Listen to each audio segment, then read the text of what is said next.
What you are about to hear is a story that has been locked inside a private room for 3 weeks.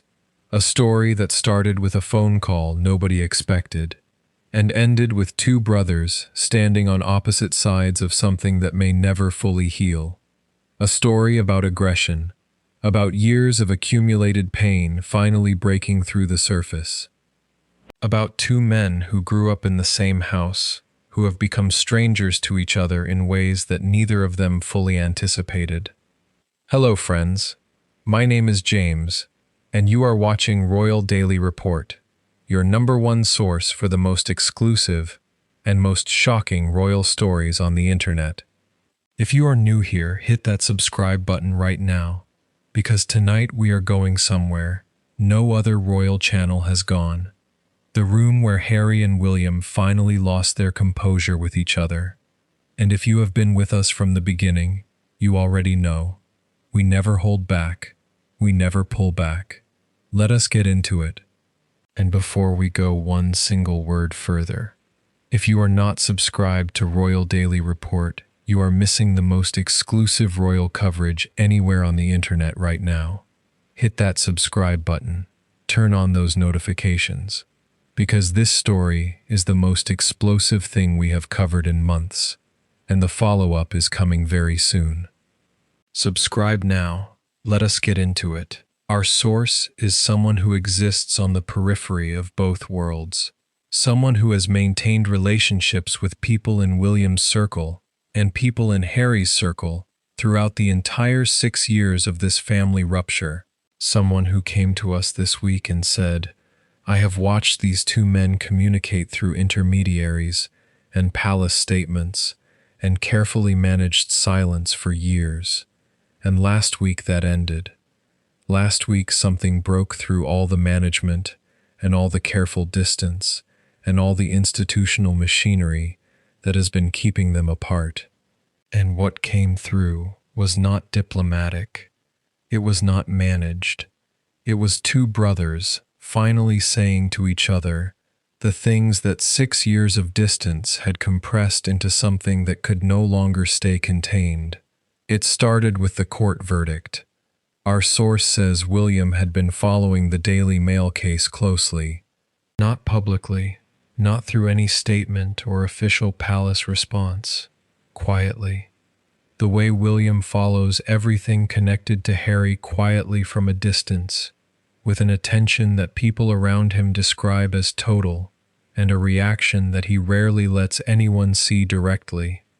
And when the verdict came down, 97 claims dismissed, our source says something shifted in William. Not satisfaction, not the cold vindication that some commentators attributed to the palace camp.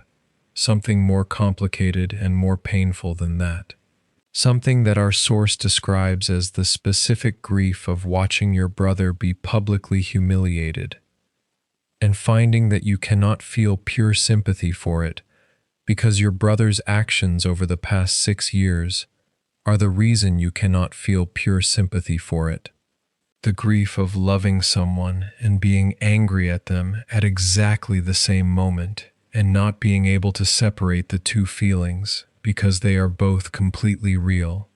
Subscribe to Royal Daily Report right now, because the phone call that William made 3 days after the verdict, who he called first, and what was said before Harry was involved at all, is the detail that sets the entire confrontation in context. Subscribe now. Hit that button. Turn on those notifications. Subscribe now. William called Catherine first, 3 days after the verdict. Our source says he came to find her in the evening, after the children were in bed, and he told her something that he had apparently been holding for several days. He told her that he was thinking about calling Harry, that he felt the verdict had created a moment, a specific moment, where something might be possible that had not been possible before, where Harry, having been publicly shown the limits of his approach, might be more open to a real conversation than he had been in years. Catherine listened to all of this, and then she said something that our source was told about afterward. She said, "William, What do you want from that conversation? What is the outcome you are hoping for? And William said, I want him to understand what he has done. To us, to the family, to himself. And Catherine said, and if he does not want to understand that, if the conversation goes the other way, if he is defensive and you end up more angry than when you started, are you ready for that? And William said, I have been ready for 6 years. And Catherine said, then call him. But go in knowing that you love him, because if you go in angry, it will not end the way you want it to. William called Harry that same evening. Our source does not have a full transcript of the call, but they have been briefed by someone who spoke to William within hours of it ending. And what that person described is a conversation that began relatively measured and deteriorated with a speed that surprised both men. William, I have been watching what happened this week, and I am not calling to say I told you so. I want you to understand that. I am calling because I am your brother, and I am watching you burn things down, and I cannot keep standing back from it. Harry, I did not burn anything down. I pursued a legal case that I believed in, and I lost it. That is not burning things down. That is engaging with the system the way people are supposed to engage with it. William, you have been engaging with the system for 6 years. Harry, every book, every interview, every documentary, every legal case, and every single time you engage with it, it costs you something. And not just you, the people around you, the people who love you. Harry, what people? Name one person who loves me, who has been hurt by me engaging with the system. William, me. I am naming me. You wrote about me in a book that was read by millions of people. You described private arguments between us with a specificity that I will never be able to undo. You made me a character in your story before I had any say in whether I wanted to be in your story. And then you wonder why the relationship is where it is. Harry, I wrote about my own life, my own experience, the things that happened to me. You are in my life. Of course, you are in my story, William. There is a difference between being in your story and being a character that gets used to make a point. And you know that difference. You are intelligent enough to know that difference. And you made a choice about which one I was going to be. A silence, the kind that happens when something true has been said that cannot be unsaid. Harry, I did not make you a villain, William. No, you made me a supporting character in your heroism, which in some ways is worse, because at least a villain gets to speak. Subscribe to Royal Daily Report right now, because what Harry said next, the thing he had apparently been waiting 6 years to say directly to his brother, is the moment this conversation stopped being managed and became something else entirely. Subscribe. Hit that button. Turn on those notifications. Subscribe now. Harry, you want to talk about not getting to speak. You want to talk about having a voice. Where was your voice? William, when Meghan was going through what she was going through inside that institution, when she was telling us she was not okay, when she was asking for help and the help was not coming. Where were you? You were right there. You were inside that family. You had access and relationships and influence that I did not have. And you said nothing. You did nothing. You watched it happen, and you stayed quiet, because staying quiet was easier than doing the hard thing. And then, 6 years later, you are calling me to tell me that I burned things down. You were standing next to the match, William. The silence after that was different from the previous one. Our source was told that William did not respond immediately, that there was a stretch of time on that phone call where neither man spoke. long enough that Harry apparently asked if William was still there. William, I am still here. Harry, then say something. William, what do you want me to say? Harry, I want you to say that you know. I want you to say that you understand that it was not just the institution failing us. It was you. Specifically, my brother, the person I grew up with, the person who was supposed to be on my side, regardless of what the institution required. I want you to say that you know you chose the institution over me, and I want to know if you would make the same choice again. Another silence. Longer this time. William, I do not know what I would do differently. That is the honest answer, and I know it is not the answer you want, but it is the only honest one I have. I was trying to protect multiple things at once. The family, the institution, Catherine, my own position, and I did not do it well. I know I did not do it well, but I cannot look back at that period and tell you there was a clear right answer that I failed to choose. There were only bad options, and I chose the ones I chose. Harry, that is not an apology. William, no, it is not. Harry, why not? William, because an apology requires me to believe I was wrong, and I am still not certain I was wrong. I am certain that things went badly. I am certain that Megan was hurt in ways she should not have been hurt. I am certain that you and I are standing where we are standing, and that this is a tragedy. But wrong and tragic are not always the same thing.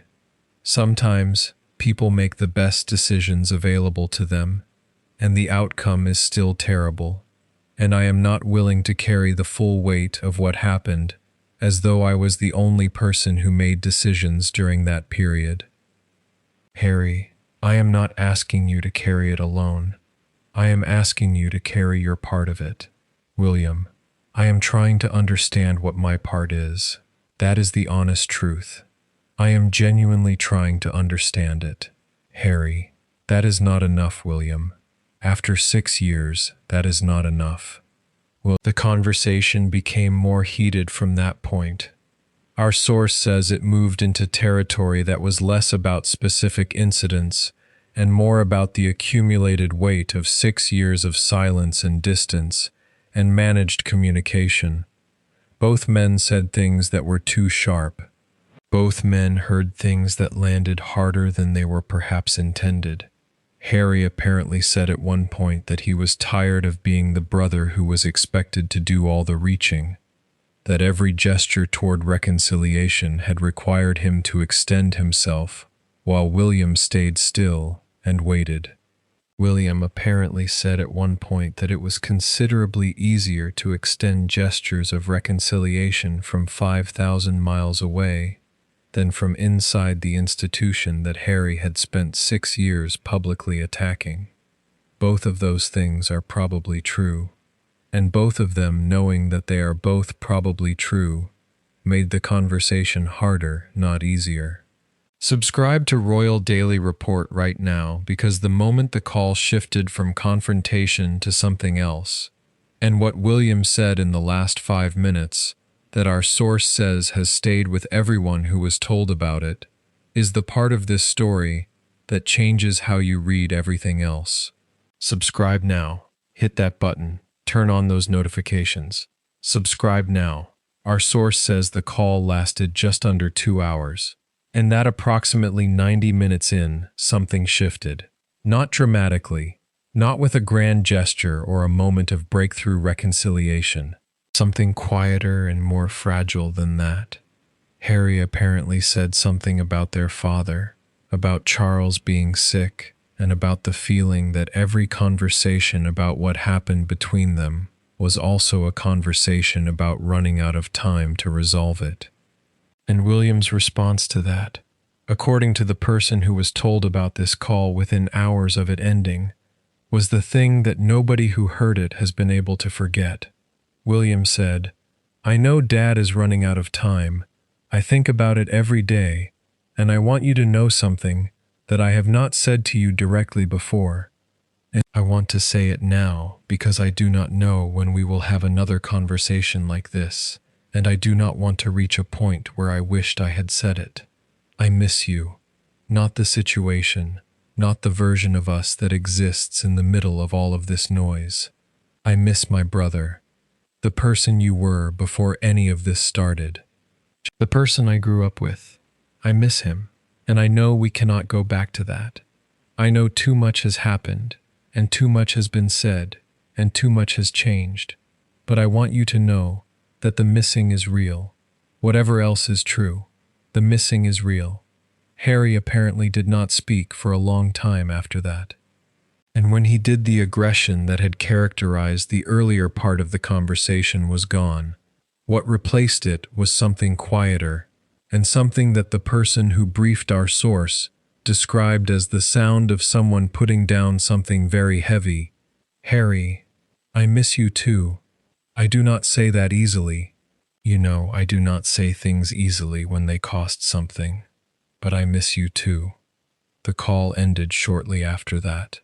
Not with a resolution, not with a plan, or an agreement, or a path forward that both of them could commit to.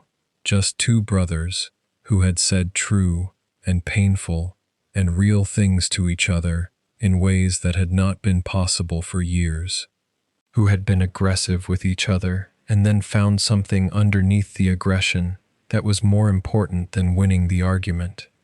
Who had reached the end of a conversation that exhausted both of them and discovered that what they were exhausted by was not each other. It was the situation.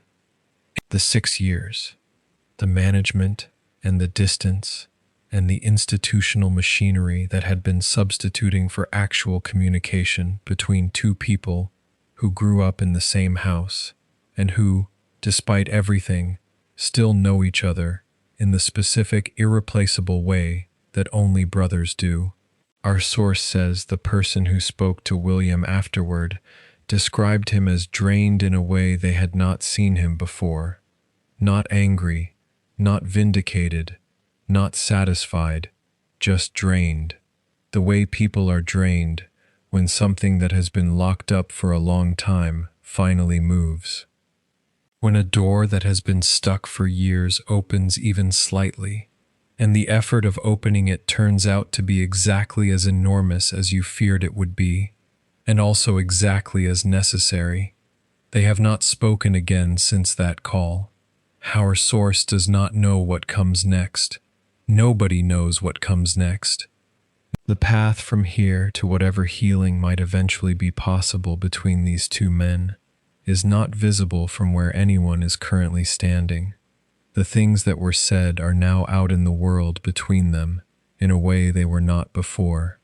The missing that William named, the failure that Harry named, the honest, not quite apology that William offered, and the honest, not quite acceptance that Harry responded with. All of that is real now, in a way that managed silence could never be. Whether that is the beginning of something, or simply a more honest version of the stalemate, is the question that only time will answer. But our source says one thing with complete certainty. Whatever comes next between these two men will be more honest than what came before. And in a relationship that has been managed and performed and carefully maintained through institutional machinery for 6 years, more honest is not nothing. It might be everything. That is all for tonight, friends. I am James, and this has been Royal Daily Report.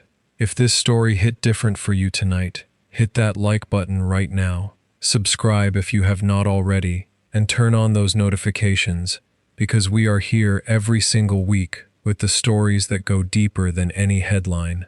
Share this tonight with someone who understands what it means to love a person and be angry at them at exactly the same time.